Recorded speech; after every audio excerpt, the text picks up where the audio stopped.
Hello everybody, welcome to Dows Plays. My name is Dows, and yeah, it's been a while, hasn't it? Sorry about that. It's been a mad couple of months. It's been quite tough in many respects. Any of my subscribers who know me will know that I've been through an interesting period of time, but I feel much better now, and I've got myself a new rig and a new microphone, and I thought as a comeback, as a bringing myself back into Dows Plays, I would play a classic for a change. So welcome to Dows Plays, Sid Meier's Alpha Centauri. Wow, just looking at this game and hearing the music, hearing the bum bum bum bum in the background, like, just brings so many amazing kind of memories for me. It's an amazing, brilliant game. So, a history. 12-year-old Dows goes to a friend's house and they have a PC. And on that PC is a little game called Civilization 2. Little Dows falls utterly, helplessly in love with this stupid little game about taking over the world, and basically gets his own PC to play it. And then he hears about another little game from the same team where they say, hey, did you like Civilization 2? Did you like that? Great. Well, what about if we put it in space? And that's what they've done. They've put it's Civilization 2 in space. Why that's really exciting, I'm going to show you. I'm going to play a little bit of the game. You can get this on GOG.com. Recording it is a bastard, but you can get it on GOG.com. So we'll just do start game. And so yeah, basically, the plot. Humanity's gone to pot. So a huge rocket has been sent up to kind of like save humanity. They go off to the nearest star, which is Alpha Centauri, and they find a planet, which they call Planet. Geniuses. And you are one of several faction leaders, because the captain of the rocket got killed. So all the factions started splitting away. And that is where Alpha Centauri is just so much different and interesting compared to Civilization. In Civilization, you pick a nation, you get bonuses for being that civilization, but it's not really about the civilization, really. It's about how you go about your business and how you talk to everybody. In Alpha Centauri, as I will show you, we'll play it on talent. Yeah, why not? I mean, they've even got the difficulty levels in the lingo. Play with standard rules, always. So you've got these 7 factions, and they're really, really interesting because they're very personality based. They're very idealistic and driven by their ideals. Rather than when you play Civ 2, you pick a nation, you kind of like them, they've got a nice bonus. And in the old Civilization game, that's kind of changed now with the modern Civilization game. In the old Civilization games, it was pick a nation that you like, mold it to your own will. It's different with Alpha Centauri, because in Alpha Centauri you have all of these really interesting factions, and they have very different sets of ideals. So you've got Gaia's stepdaughters, who are like super environmental, the human hive, super like neo-communist, to the point where like all kinds of essence of individual has gone in order to like create a greater good. It's borderline Borg, but not quite. University of Planet, so that's like a real science focused faction. Morgan Industries, very capitalist one. The Spartans, quite militaristic. The Lord's Believers, religious fundamentalists, and the UN, the humanitarians. Now, me being me, amazingly, I always played as Morgan. First of all, he's called Nabudake Morgan, which is an amazing name. Secondly, I just thought he looked just too damn cool to not be. And he plays quite interestingly. He just had the most... I think when I was a kid, he was, and the classic me, as I was a kid, he was the guy I really got into. I thought he was just like a cool dude, and I wasn't really aware that he was like, like obviously capitalism's brilliant, which, you know, might not share that kind of, you know, wild feeling and love for it. But anyway, the other thing is the voice acting is fantastic. So human behavior is economic behavior. Oh, the particulars may vary, but competition for limited resources remains a constant. Yeah. Need as well as greed have followed us to the stars, and the rewards of wealth still await those wise enough to recognize this deep thrumming of our common pulse. CEO Nwabuda K. Morgan, the Centauri monopoly. I mean, so old school in its voice acting, and it's just really good. And they all have that, so you can listen to... The righteous need not cower before the drumbeat of human progress. Lovely. So, in order to, like, not break away in any way, shape, or form, I'm going to be Nwabuda K. Morgan. You can change his gender. You can change all of this, so you can say... So, for example, if I wanted to do this, I could say my name was Dows. And I could say... Dows Tech is my formal. People who follow me are Dowsonites? Yes. And if you follow me, you're Dowsanic. Is it a Dowsanic adjective? Anyway, title, CEO, description, sexy. Oh no, there we go, sexy. That's better. And you'll see why that's important, because the characters call you, the shrewd Nwabuda K. Morgan. Now they're going to call me, the sexy Dows. Hello. So, Dows, a new era of struggle and opportunity awaits you. The UN starship Unity has arrived in the Alpha Centauri system after a 40-year voyage. All contact with Earth has been lost after Captain Garland's assassination, that's the lad's name, by an unknown assailant. The crew mutinied. Everybody split. 7 factions, and you land. We'll call this Dowstopia. There you go. And yeah, so it works very much like Alpha Centauri. So you have your scouts, and it's turn-based, so you point in the direction you want your scout to go. These things are little pods, so they'll have like a resource. So there's a nutrient resource. Wonderful. And in that nutrient resource, we found... a colony pod. Again, it's very much like Civ, so you point them in a direction and they can set up a new colony. Another interesting and really fascinating part of this game production complete. Is that the planet is an alien planet. It doesn't want you to succeed. It wants you to fail. I can't remember how to make it. What can I make that unit do? I can make it... no. Hang on. Set to... No. Wait. I can't remember any of the orders. Oh no. Hold. That's right. They decided in this game to change it from fortify, which is F, to H, which is hold. Which is nice. So yeah, you click on the city. You can auto-mayor it to build, conquer, discover, explore. I'll click on Discover, I think. I think I want to do that. You can rename it. You can see all your citizens. You can change what the citizen can do and all the rest of it.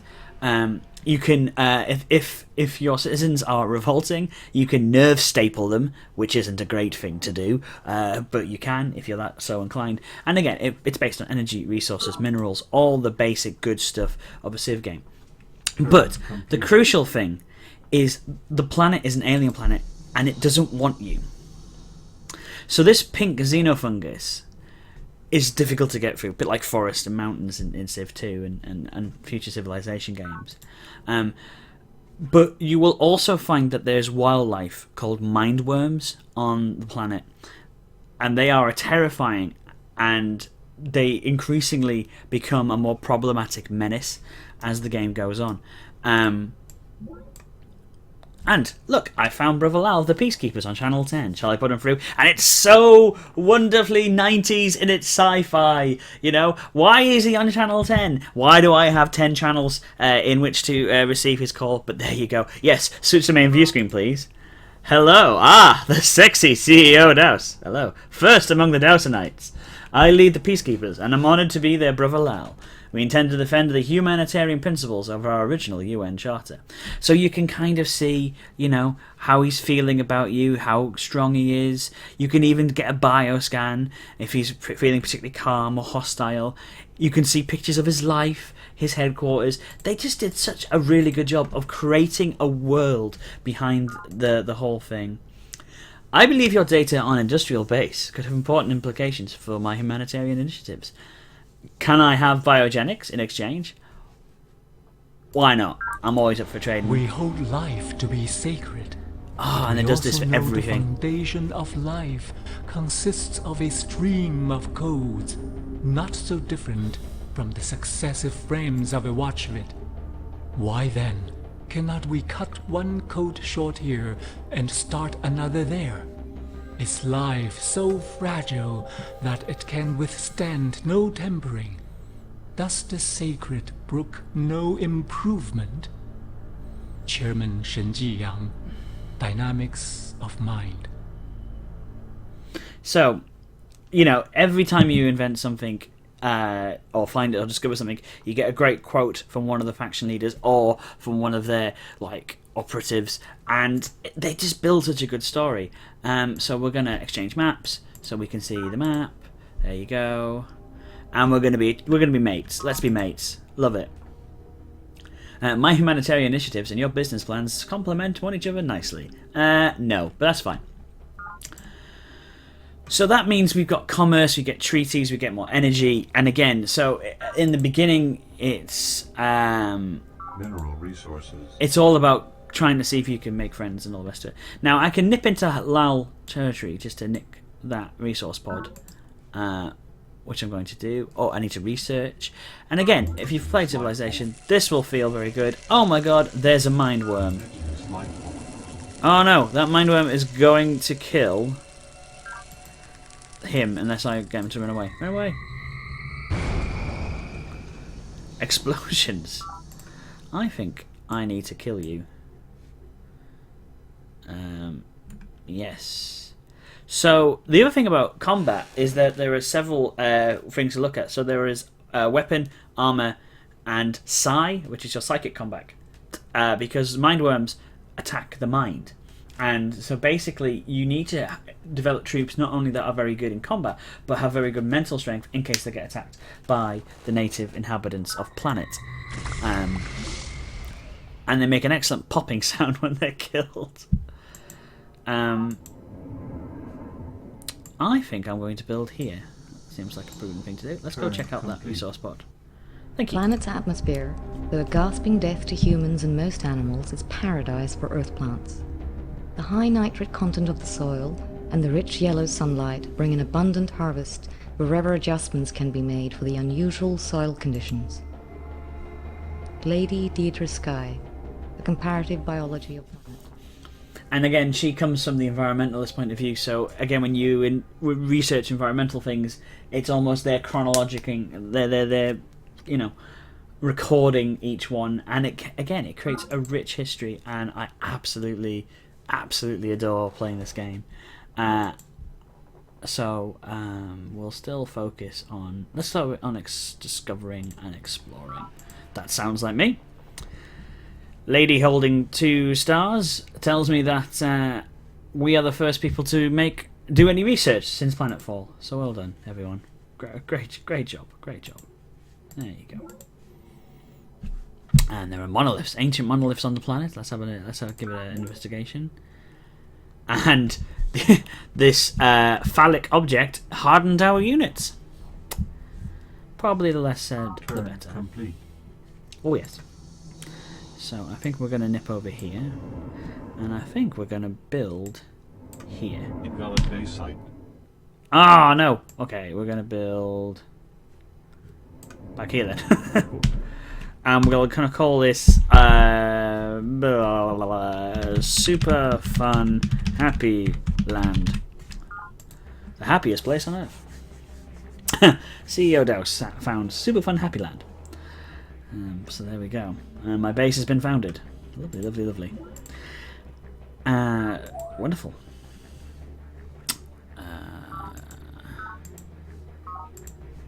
We'll go for explore, I think. It's Super Fun Happy Land. And Turn complete. I've got no new units, they're just happily bopping about. So Scientific theories are judged by the coherence they lend to our natural experience and the simplicity with which they do so. The grand principle of the heavens balances on the razor's edge of truth. Oh, it's so well written! A history of science.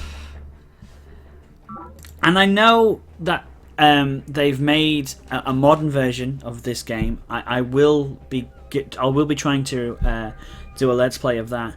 Probably now with a bit of a kind of I know where it's come from kind of thing with this video. But I also know that this game is just such a front runner for really, really good, well-written narratives in video games, in histories in video games, and it's just so good. It's just so good. It also obeys the civilization rule of just one more turn, because every turn, because you're always progressing and always trying to do something, every turn seems to finish on a bit of a cliffhanger, so you've got to see what happens next, and especially when you have to react to what the computer's doing. And you look at okay, graphically, has it aged well? It's aged okay, but it still looks and feels so wonderfully sci-fi in that kind of, in that late 90s, early 90s kind of way. Everything goes bloop, bloop, bloop. Everything has the appropriate noise and does the appropriate thing. It's fantastic. And the sound design. I mean, I'm wearing headphones for this game for the first time ever, and the sound design, as you can hear the steam and the rockets and the movement. It's just brilliant. It's brilliant. 10 points to Gryffindor. Oh, so many monoliths. Investigate. Turn complete. So yeah. Required ability. I could go on and on and on, as you can probably tell, but it is a wonderful game, and it's a wonderful way of me coming back into my Let's Play series. I'll be doing more PC games, I'll be doing PS4 games, I'll be doing anything I can really get my hands on at the moment. I'm going to try and dedicate some time to really nailing what this channel is as well, because I have some subscribers, and I really do thank the those of you that kind of subscribe. It's pretty awesome, and I know some of you like what I do. But for me, it's trying to figure out what I want to try and do as well, because YouTube has changed in the last couple of months. This video will not get a lot of views. I know this because a lot of my traffic was kind of what I would call accidental traffic, where YouTube would, you'd watch something and YouTube would recommend one of my videos to you. They're stopping that really with stuff that isn't hot and trending right now. And Nerdcubed has done a really good analysis of this, where he says when he's been doing stuff like Planet Coaster, which is quite modern and recent and everybody's playing it, he gets really good traffic. When he plays something that's old or not really hot right now, his views just tank. And his views tank mainly because YouTube doesn't want to know about stuff that's really old. So I decided, I need to kind of figure out what I want to do, but I think I want to be happy with the stuff I'm making. I want to make stuff that people enjoy watching, and heck, if it means I play some retro video games and get to show some people some of that retro video gaming, I think that's an okay way to spend half an hour. That's it, folks. Thank you so much for watching. There'll be lots more coming very, very soon. Thank you for sticking out and sticking around. Like and subscribe if you like what you've seen. And leave a comment if you want me to come back to this, or if there's a particular game that you remember from your childhood that you want to see play again. I'm really, really up for that kind of stuff. That would be fantastic. Other than that, stay very safe, stay very sexy, and love as many people as you can in a very small space of time. And I've been Dows, and you've been watching. I forgot something. It's very important. As I was exiting, the best exit message comes up. Listen to this. Please don't go. The drones need you. They look up to you. So it's a one more turn game, and then they put a guilt trip in the exit. What a bunch of bastards. Anyway, I've been Dows. You've been watching Dows Plays. I'll see you next time. Bye-bye.